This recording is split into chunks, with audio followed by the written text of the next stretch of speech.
Hello and welcome as we come now to a new year. And this weekend we will be considering the event known as the Epiphany, which is generally considered to be the visit of the Magi to the child born in Bethlehem. Now, as we have mentioned, the time of the Christmas season basically moves from the celebration of the birth of Jesus on our calendar on December 25th to the celebration of the visit of the Magi on the January the 6th, or the Epiphany. That would make what are known as the 12 days of Christmas, and there are a number of events which are celebrated during that time. But because most people would not be able to attend celebration of the Eucharist on the 6th of January, it is transferred to the first Sunday of the month of January. And so therefore, this year it falls on the 7th of January. Pretty close, but nevertheless not exactly on target. Also, the Christmas season sometimes is extended from the Feast of the Epiphany to the Feast of the Baptism of Jesus in the Jordan by John. But this year, for all kinds of calendar reasons, that will not happen. And so the observance of the baptism of Jesus will take place on Monday, the 9th, therefore the 8th being the celebration of Epiphany, and that will officially close the Christmas season. So I give all of this as a little bit of a background, once again, as we reflect on the importance of this particular celebration. The text for this time, the first comes from Isaiah chapter 60, verses 1 through 6. The letter of Paul attributed to the Ephesians, chapter 3, verse 2, 3 to 3a, and then verses 5 and 6. And finally, the gospel from Matthew, chapter 2, verses 1 through 12. Now, I suppose we could quickly review a little bit the material that is presented by the gospel writer Matthew with regard to the conception and the birth of Jesus. His arrangement of material, of course, is very different from that of Luke. We have noticed this on other occasions. When he begins his gospel, Matthew gives what we know as a long genealogy, namely a list of people whom he dates back to Abraham. And he wants to show, you remember that Matthew has certain backgrounds that he is interested in. He wants to show some connection, first of all, with Jesus and Moses, of course, who is the great teacher and the great liberator of the Israelite people, but also wants to show his Jewish connection. But he is also, and this is one of the characteristics now of this particular episode that we're going to look at this time, that the Gentiles also from the very beginning were part of the story of Jesus. Now, when he develops his genealogy, you remember that he develops it into three sections of names that when you put it all together, 3 times 3 times 3 gives you 6. And then finally comes the seventh, and that, of course, is Jesus. And again, numbers are always kind of interestingly part of the way in which the Hebrew tradition develops. So I mention this. Now, the Feast of the Epiphany holds a high place, particularly in the Eastern Church. And that is perhaps important to notice. The Western Church, that is our church, tends to emphasize the 25th of December, namely the conception, birth rather, of Jesus kind of with the shepherds and the accompanying aspects that take place there. On the other hand, Epiphany, which means a showing forth, a manifestation, and the Eastern Church tends to see Epiphany as more appropriately, he has come into the world, he is the Savior, and therefore he is the new light, hence the choice of readings, into the world. Now it is Matthew alone, by the way, who records the story about the Magi. And just to finish a thought that we were beginning, Epiphany generally recognizes three events that are connected with Jesus. Yes, the visit of the Magi. Second, the baptism of Jesus. And then thirdly, his first sign, namely the changing of water into wine at Cana. So those were three events originally, and still in some ways, depending on the liturgical year, it's not so much this time, that those three events are either celebrated separately or joined together for various and sundry reasons. All right, so as I mentioned, Matthew is certainly has this genealogy of Jesus. This is followed, what I'm giving is a little bit the quick summary of the material that Matthew includes, by the episode with regard to Joseph. That Joseph knows that Mary is conceived, has a child. He does not know who the father is.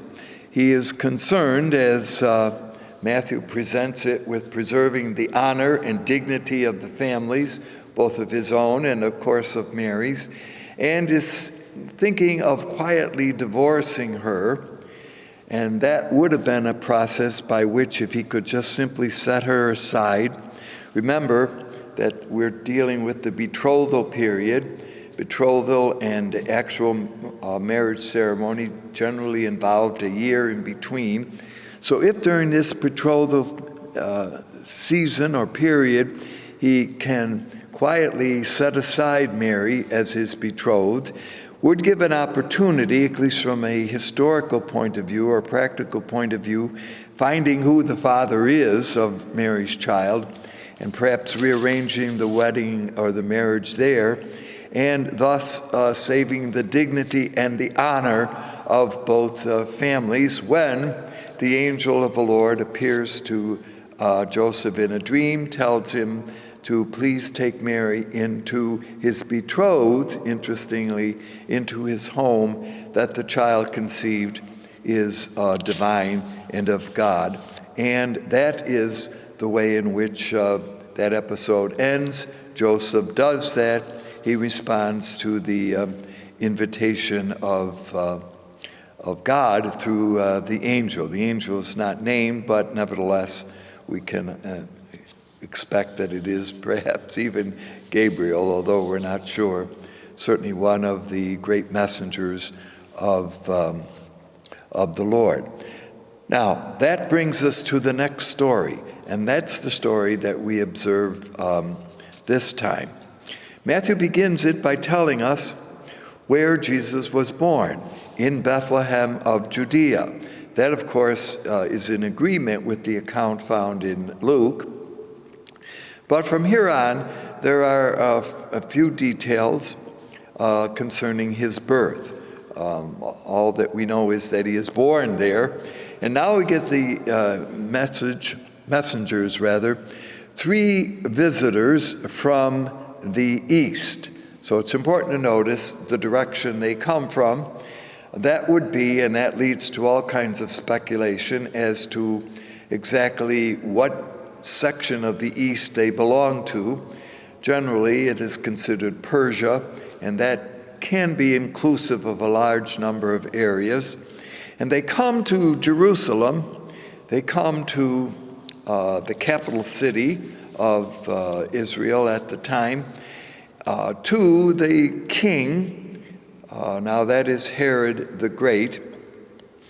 The title king was one that he bore, but in many ways it was a title agreed upon by Rome, who had appointed Herod as kind of keeping order and things in kind of good, peaceful relationships in Palestine. The Romans were building an empire, and they didn't want to necessarily have to be in every place at all the times. So if Herod could appropriately keep things in good order, he was their man. So what do they say? They say, we have come looking for, and here they use the term, the newborn king of the Jews. Now, we'll talk a moment about Herod's reaction to this. After all, has somebody been born in his territory who is making the claim to kingship that he doesn't know about? Perhaps it's, as I mentioned, it's Matthew alone who has reported the story of the Magi, and we also have no really other ancient documents collaborating this account as an actual historical event. So we're now caught up a little bit in, are we dealing with what we would call plain history or real history, or are we dealing with an episode which has a particular point of view that it wants to share? Now, you got to be very careful here because we have many traditions connected with these visitors from the East. We know that Joseph, backing up for a moment, knows that he is not the father of the child. And the angel, who is a most honorable messenger of God, and I'm going to once again illustrate the importance of honor in these whole stories. Remember, we mentioned it before, that by Joseph kind of looking at a divorce was protecting or seeking to protect the honor of the families. So as far as we know about Joseph, he doesn't make the message that he has received in the dream public. He apparently lives in the secret all his life, and he leaves it that whatever people assume is the understanding of who Jesus' Father is as it is revealed. So we have seen that the genealogy had claimed honor for Jesus' line, particularly as it emerged through David. And they use the term Israel here to include the Judeans, the Galileans, and the Pereans. So this term Israel is all-inclusive at this point. In the Middle East, and all societies in which honor is a core value, and certainly that is something that is true with regard to Israel, when Herod heard that a newborn king had been born, calls, and this is part of the story that we hear, calls the leadership of Jerusalem and inquires about them where the tradition says that the newborn should be found. And they say, well, in Bethlehem of Judea, for thus it is written by the prophet, and you, land of Judah, are not least among the prophets of Judah, for from you shall come the Messiah. All right. So Herod now is pictured as getting this information as to where the child is born. He now calls the Magi into his presence and speaks to them secretly. Now, there's the dishonorable thing. You don't do this. Anything that is done secretly is generally considered to be dishonored or dishonoring. And so Herod is placed in that position, and that would give, we have to kind of give these Magi a little credit here. This would put, the Magi would say, why is he telling us this secretly if it is not honorable that a child has been born who will be the new king? Now, we've mentioned before, and I never know how to put this whole puzzle together quickly, that Herod the Great who received the permission from Rome to be king in Palestine in the year 37 before the common time, and he would remain in this position until his death, perhaps in the year 4 before the common time, so that puts all the chronologizing about Jesus' birth a little bit into fuzziness. But Herod had been known as protecting his kingship from members within his own family, excuse me, who apparently had their designs on his kingship. Now, I won't go into this whole background, but a lot of research has been done on the life of Herod the Great. And he did have ultimately 3 sons who inherited his power when he died. Rome agreed to that. But prior to that, there had been some sons of Herod's family who had their eye on the throne, and he had conveniently had them eliminated. Even his favorite wife, Marianne, was also accused of plotting to take Herod's throne away from him, and he had her executed. So the idea that those who were interested in the power that Herod had, and he would protect it by going even against his own family, there was, so the story goes, an adage in Rome said that it was safer to be a pig in Herod's court than to be an heir or a child. And if you have to smile a little bit, because remember that pig was considered to be the kind of meat that the Jewish people did not engage in. So all of that was to say that it was generally known throughout the classical Roman world that Herod could resort to violence in order to achieve his goal. So when secretly the Magi are told where the child is to be born, it's at that point that we already know that they distrust Herod. And even though he says, well, would you please come back once you have found the child and tell me where it is and who he is, so that I too may come and honor him, that it's all fraud, that indeed Herod is just bluffing. Well, today we might say he's giving fakeness to it. And so it is with that in mind that when the Magi leave Jerusalem, the star which had appeared in the east, they see again. And so the story is told, and again, you have to keep a little bit that it is a wonderful story, important because it tells a great truth that Matthew has used. Now, stars, new stars in the horizon had sometimes been noted to announce the births and deaths of great figures that were accompanied by these astrological phenomena and were widely accepted in antiquity. A new star, well, what was the new star? Could it be a supernova? Could it be a comet? Could it be a collection, as some would argue, of planets, particularly Jupiter and Saturn, in the year 70 before the common time, that created a kind of brightness in the skies that was considered a new star? So people have explored the idea of the star. But as I mentioned, the background for this might well be found in what is known as the Balaam story, which is found in the book of Numbers, chapters 22 to 24. And Balaam's story is that the Israelites were in the wilderness. This took place during the wilderness years of the Israelites.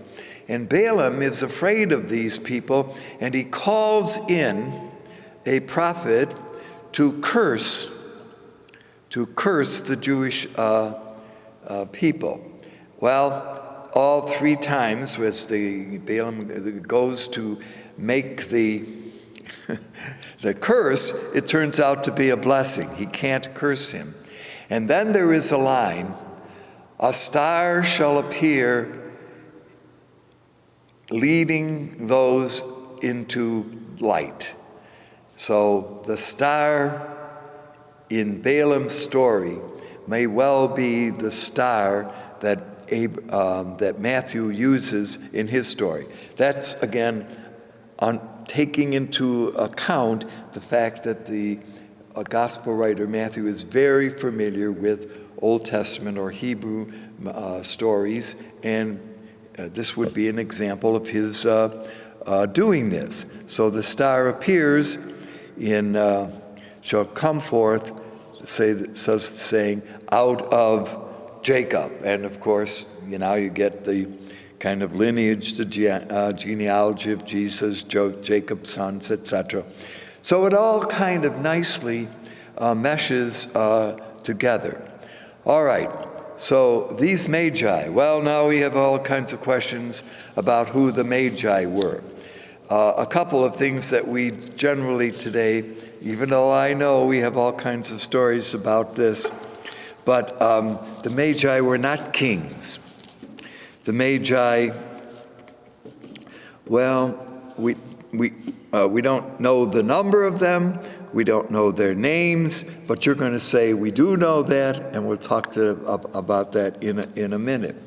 What we do know is that in Persia, the Magi communicated with the high gods of Ashara, and on behalf of the great kings, or as they called him, the King of Kings, they at one point became the successful leaders of a revolt in the Persian Empire, and replaced one king with another, and they were also therefore considered to be an internal threat to the Persians. So, and there's a little bit of history that we have that the Magi restated imperialistic designs during the time of Philip the Macedonian and his son Alexander the Great. And so they did exercise, keep in mind that their time was about 300 years before Jesus' time. So they did exercise a kind of power in the Persian and early Greek world, therefore. Now, what was their ability? Well, and here, we generally believe that they looked to the heavens. They would be what we would call astrologers. But we have to keep in mind today that astrologers in those days is not the same as astrologers are understood to be in our time, where they studied the stars and the planets, but they looked into the heavens to see if there was some way in which the destiny of important people and nations was to be discovered. And so that would be their role, and that's why the Magi are generally today called astrologers. But as I mentioned, keep in mind the way in which that is understood. All right, the Magi leave Herod and come now to Bethlehem, to the house where the child is with his mother. Now, what we don't know is the distance of time between the appearance of the star and the birth of the child. They are in Bethlehem. There could be all kinds of reasons why they are still in Bethlehem. But the chances of their arriving on the night that Jesus is born is more a legend and a tradition that we have developed, and it's very nice. And of course, if they are Persians, we believe that they rode in the taxi cabs of the time, which would be camels, and so that's how they are introduced a little bit into the story. Now, they bring with them gifts, gifts of gold, frankincense, and myrrh. And now to report back to where I said, these would be gifts of honor. So if there's a little point that I'm making in our discussion this time, it is a lot about honor that is the point that perhaps Matthew is making. And because they have found Herod dishonorable, they already returned to their own country. They have no plans to bring to Herod information of what they have found, although Matthew says that they are told kind of to, in a vision of some kind, to return to their home country. Now, as time goes on, there's a great deal of legend, as we know. We've mentioned this before, and perhaps quickly to bring it to an end. Sometime during the 5th century of the Common Time, the names Caspar, Melchior, and Balthazar are given. Then we decide that they should have a universality, and this would fit with the idea that Matthew has in mind with regard to the fact that they are Gentiles or outsiders. So Caspar gets assigned to be from Africa. He is assigned to be the youngest, and he is given the job of presenting the frankincense. Melchior is pictured as coming from Persia, Arabia, and even from Europe. He is pictured as the oldest. That's why when you see a picture of him, he has long white hair and a long white beard, and he presents the gold. And Balthazar is pictured as coming also from Africa, from Persia. He brings myrrh, which is important, and so those are the names that are given. So notice that this is all very much a Christian development. Legend, in fact, says, and there are other stories connected here, that the Apostle Thomas, around the city of Edessa, baptized the 3 Magi, and therefore later on made them all Christian. Now, whether or not this is true, we don't know. There is a beautiful tomb of the Magi in the Basilica in Cologne, Germany.